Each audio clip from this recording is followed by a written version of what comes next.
جو جانور صرف اپنے بچے کے دودھ کو پورا کر سکتے ہیں ان کا دودھ ان کے بچوں کے لیے ہی ہوتا ہے، لیکن جن جانوروں کا دودھ ان کے بچوں کی ضرورت سے زیادہ ہوتا ہے تو وہ انسانیت کے لیے اپنا دودھ بانٹتے ہیں اور اس کا دودھ اوروں کے لیے جائز اور حلال رکھا گیا ہے۔ بھینس کا دودھ، اونٹنی کا دودھ اس کے اپنے بچوں کی ضرورت سے زیادہ اللہ نے دیا ہوتا ہے تو وہ جانور بھی اوروں کو بانٹتا ہے، تو انسان کو اللہ نے اگر اس کی ضرورت سے زیادہ دیا تو وہ اگر نہ بانٹے تو وہ جانوروں سے بھی برا ہے، اس کو خیر بانٹنی چاہیے۔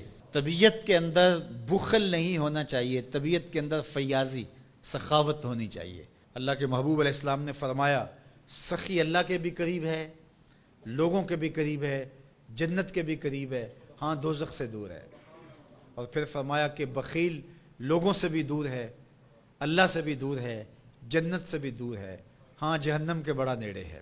اللہ اگر عطا کرے تو اوروں کو دینا چاہیے۔ شادی شیرازی تو فرماتے ہیں کہ فقیر کی علامت یہ ہے کہ جب اس کو ایک روٹی ملے تو وہ بانٹ کر کے آدھی کسی دوسرے کو دے دیتا ہے اور آدھی خود کھاتا ہے، تاکہ اپنے اطراف کے اندر لوگوں کے دکھ اور درد بانٹے جائیں۔ تو اللہ تعالیٰ جل شانہ نے اس شخص کی مذمت کی گھوڑوں کے وصف بیان کر کے، گھوڑوں کی قسمیں کر کے، جو رب کی نعمتوں پر ناشکری کرتا ہے اور ہر وقت اس کا مطمع نظر دنیا ہے، تو کہا یہ عمومی لوگوں کا رویہ ہے کہ وہ ناشکرے ہوتے ہیں، وہ بخیل ہوتے ہیں، وہ ناقدر شناس ہوتے ہیں، تکلیف آئے تو واویلا کرتے ہیں، اللہ کی طرف سے نعمتیں آئیں تو پھر سانپ بن کے بیٹھ جاتے ہیں نعمتوں کے اوپر۔ یہ جو قنوط کا مزاج رکھنے والے لوگ ہیں، اللہ نے فرمایا کہ باہر سے کوئی دلیلیں لانے کی ضرورت نہیں، وَإِنَّهُ عَلَىٰ ذَلِكَ لَشَهِيدٌ۔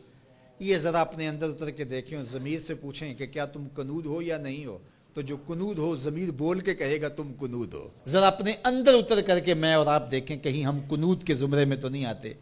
اللہ کی عطائیں، اللہ کی نعمتیں، اللہ کی کرم نوازیاں جو شام سویرے ہمارے اوپر ہیں، تو ہم کیا ان نعمتوں کا شکرانہ ادا کرتے ہیں؟ یا تھوڑی سی تکلیفیں جو ہمیں پہنچتی ہیں ان تکلیفوں پر ہم شکوے کا لہجہ اختیار کیے رکھتے ہیں۔ وَإِنَّهُ لِحُبِّ الْخَيْرِ لَشَدِيدٌ، اور وہ خیر کی محبت میں بہت سخت ہے۔ یا خیر سے مراد مفسرین نے کہا المال، یعنی وہ مال کی محبت اس کے اندر کوٹ کوٹ کے بھری ہوئی ہے، ہر وقت مال کی طلب، مال کی خواہش، جتنا بھی مال اس کے پاس ہو جائے پھر بھی وہ سیراب نہیں ہوتا۔ سعدی شیرازی فرماتے ہیں کہ پیٹ بھر جاتا ہے، آنکھیں نہیں بھرتی۔ حل من مزید کے نعرے ہر وقت لگاتا رہتا ہے کہ اور آ جائے، اور آ جائے، اور آ جائے۔ دولت کا پیار اس کے اندر کوٹ کوٹ کے بھرا ہے۔ انسان بوڑھا ہوتا جاتا ہے لیکن دو چیزیں اس کی جوان رہتی ہیں، ایک مال کی محبت اور ایک جینے کی تمنا۔ بوڑھا بھی ہو جائے تو یہ دو چیزیں اس کی بوڑھی نہیں ہوتی۔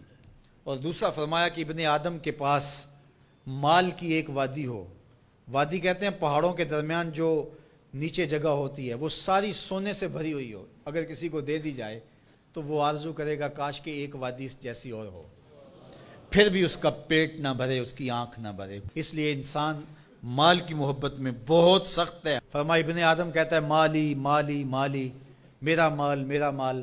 فرمایا اس کا مال وہ ہے جو اس نے کھایا اور ضائع کر دیا، پہنا اور پرانا کر دیا، یا اس نے جو آگے بھیج دیا۔ فرمایا باقی اس کا نہیں ہے، باقی وارثوں کا ہے، اور وہ کفن بھی میلا نہیں ہونے دیں گے، بانٹ لیں گے۔ جاندی واری ڈرونا بنے ہوتے، ہاتھ نہ لاندے ڈر دے، جنہ لئی تو پاپ کمائے اج کتھے نہیں تیرے کر دے۔ وہ میاں صاحب اپنے لہجے میں بڑی خوبصورت بات کہہ گئے، بہت خوبصورت ہے کہ بڈھا بہ کے سوچاں سوچے میں مالک ہاں کردہ، بڈھا بہ کے سوچاں سوچے میں مالک ہاں کردہ، کر دے بہ کے کرن سلاواں بڈھا کیوں نہیں مرتا۔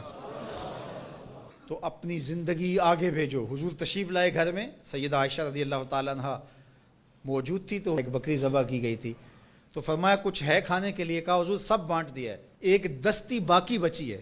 حضور نے فرمایا جو بانٹ دیا ہے وہی باقی بچا ہے، جو بانٹ دیا ہے وہی باقی بچا ہے۔ تو جو انسان آگے بھیج دیتا ہے، اللہ کی راہ میں خرچ کر دیتا ہے، لیکن بہرحال یہ تو تھوڑے لوگوں کو راز معلوم ہوتا ہے، اور یہ طبع میں چیز راسخ ہو جائے یہ تو چند لوگوں کا مقسوم ہوتی ہے۔ عمومی طور پہ جو رویہ ہے قرآن نے اس کو بیان کیا، وَإِنَّهُ لِحُبِّ الْخَيْرِ لَشَدِيدٌ، بے شک وہ مال کی محبت میں بہت سخت ہے۔